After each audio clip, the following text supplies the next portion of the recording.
जे काय 2-3 दिवसापासून चाललंय, काही समाजकंठक जे काय आमच्या पंकजा ताईला अपशब्द बोलणे, पोस्ट टाकणे, हे ओबीसी कधीही खपून घेत नाही, घेणारही नाही.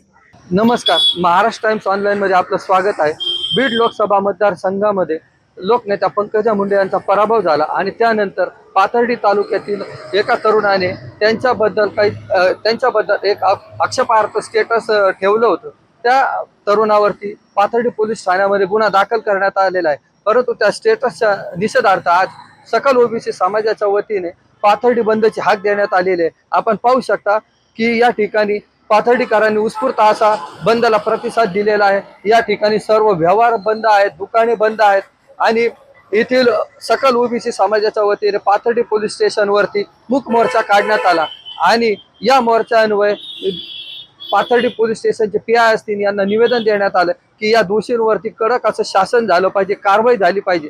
लोकनेत्या पंकजाताई मुंडे साहेब यांच्या बद्दल आक्षेपार्ह पोस्ट टाकणाऱ्या एक समाजकंटकाच्या विरोधात आज पाथर्डी बंद करून ओबीसी समाजाने मोठ्या प्रमाणात मोर्चा काढण्याचं आयोजन केलं आणि या मोर्चामध्ये कुणीही कोणाचं मत मानलं नाही.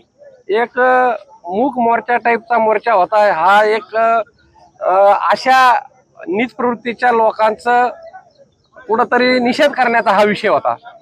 आणि यानंतर कोणत्याही समाजातील व्यक्तीने किंवा तरुणांनी आक्षेपार्ह स्टेटस ठेवू नये असं आवाहन देखील पाथर्डी पोलीस स्टेशनचे पीआय यांनी केलेलं आहे.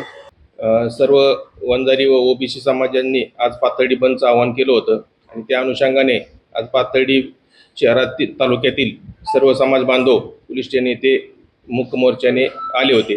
त्यांनी पोलीस स्टेशन येथे सदर इसमावर कडक कारवाई करण्याबाबत, कायदेशीर कारवाई करण्याबाबत निवेदन दिलेलं आहे. त्यानुसार पोलीस विभागातर्फे त्याच्यावर योग्य ती कायदेशीर कारवाई करण्यात येणार आहे.